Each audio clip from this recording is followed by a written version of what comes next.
Voici l'épaule de porc. Première étape, enlever l'abat-joue. Faire une coupe parallèle avec la coupe à côté des côtes, le plus près possible de la première vertèbre. Ensuite, vous devez séparer le jarret de l'épaule. Donc, faites une coupe à proximité de la poitrine, parallèle au dos, pour séparer la palette du pique-nique à un doigt du scapulum ainsi qu'à un doigt de la colonne. Alignez bien la lame dans les deux points de repère, toujours parallèle au dos.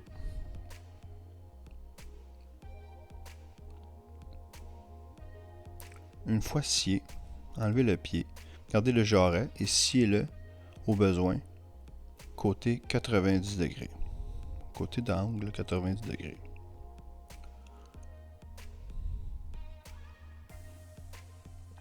Ensuite, préparez l'épaule pique-nique. Dans cette situation, l'épaule pique-nique sera parée et coupée en deux seulement pour vente au comptoir.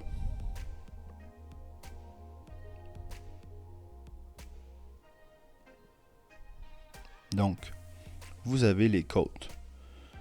Les côtes, on les appelle les riblettes. Lorsque vous les enlevez, prenez le temps de laisser la pièce de viande sur les côtes.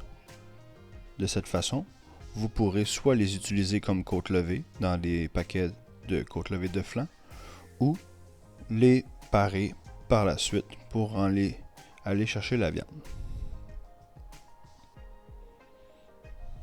C'est ce que ça donne comme morceau, un coup paré.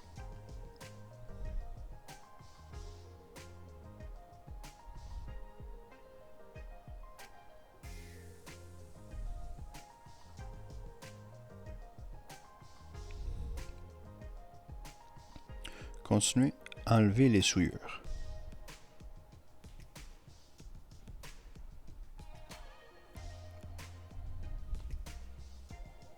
Vous aurez remarqué que, depuis le début, l'épaule pique-nique est travaillée du côté gras, car le côté couenne va rester tel quel.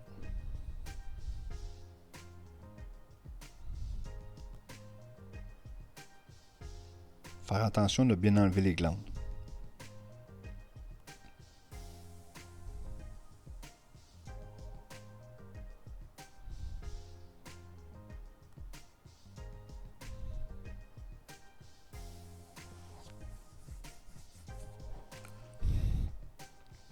Enlevez la masse de gras ainsi que les veines. Cette masse de gras recouvre le pectoral profond, c'est-à-dire la bavette de porc.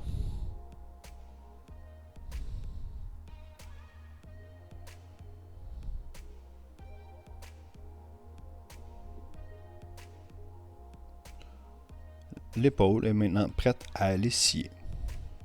Nous allons scier en plein centre, parallèle aux deux côtés. C'est ce que ça donne.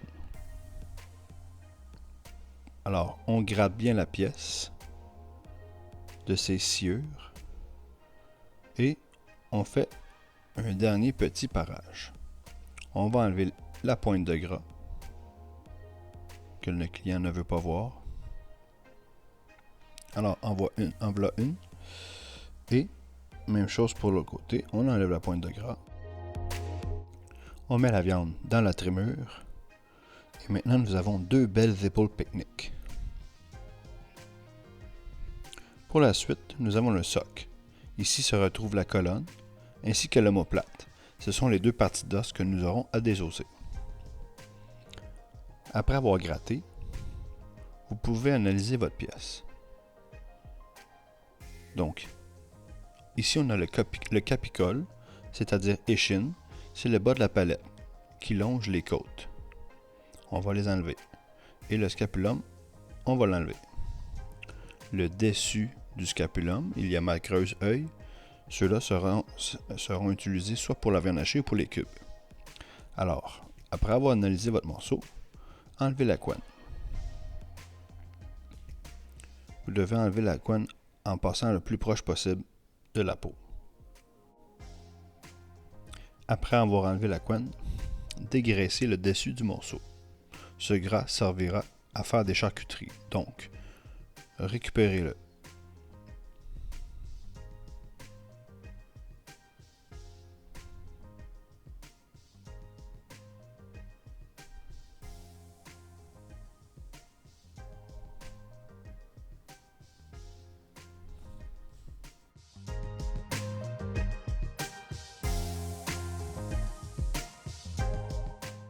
Prochaine étape, repérez le scapulum pour le désosser.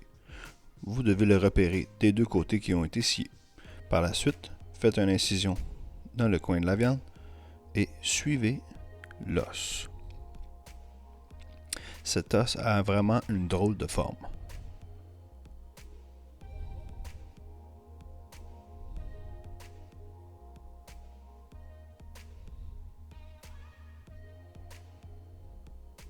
Il a une forme plate, mais avec une imperfection qui remonte.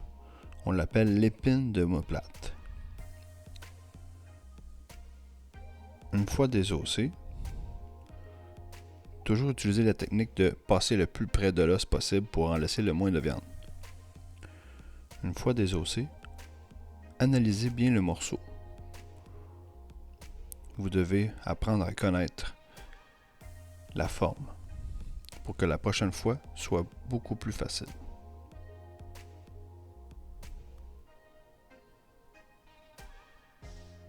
Par la suite, passez dessous l'omoplate pour le désosser, toujours en passant le plus près possible de l'os.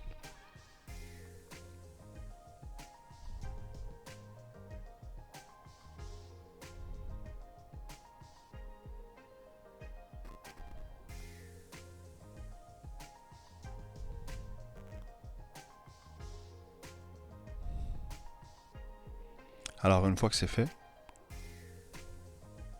vous pouvez le remettre en place pour vous assurer de faire une reconstruction et analyser comment est fait le morceau. Parez bien cet os, car chaque morceau de viande est important. Enlevez le surplus de viande efficacement et rapidement. Par la suite, mettez l'os au bac de rebut. Ensuite, vous devez retirer la colonne vertébrale du morceau.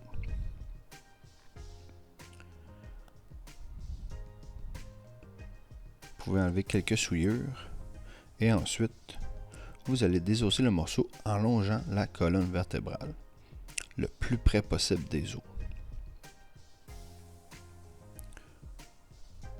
Donc, longez les vertèbres cervicales et ensuite longez les vertèbres thoraciques. Les vertèbres thoraciques sont situées où il y a les trois côtes. Donc, retirez la colonne en passant le plus près possible de l'os.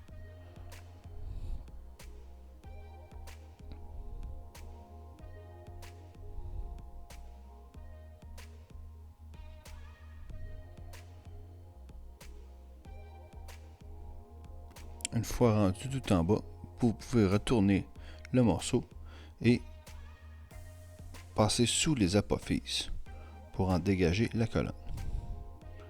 Et voilà, le travail est fait. Nous avons maintenant un soc désossé, c'est-à-dire le morceau entier, mais sans les os.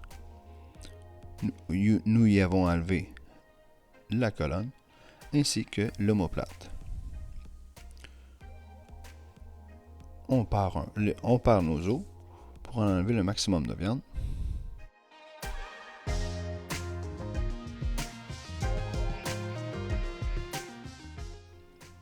Maintenant, vous avez un soc entièrement désossé et paré.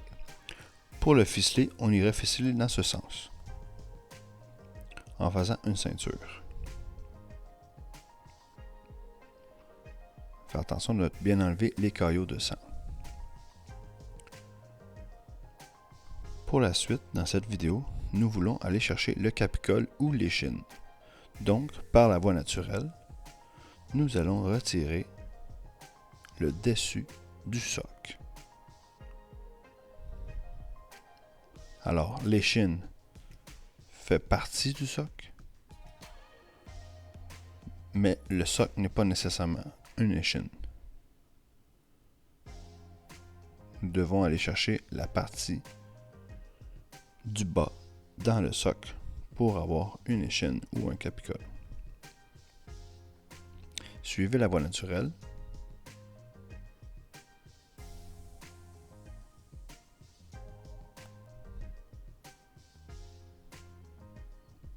Parez légèrement le morceau.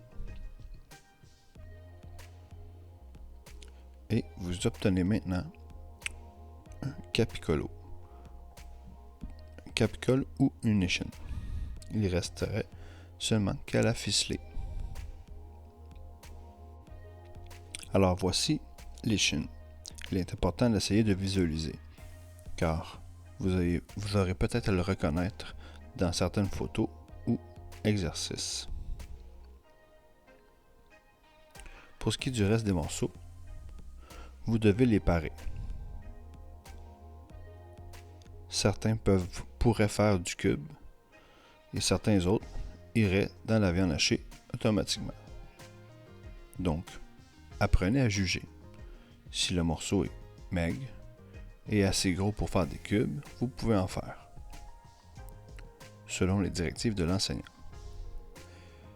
Si le morceau n'est pas assez beau et pas assez gros, ce sera de la trim de porc pour faire de la viande hachée.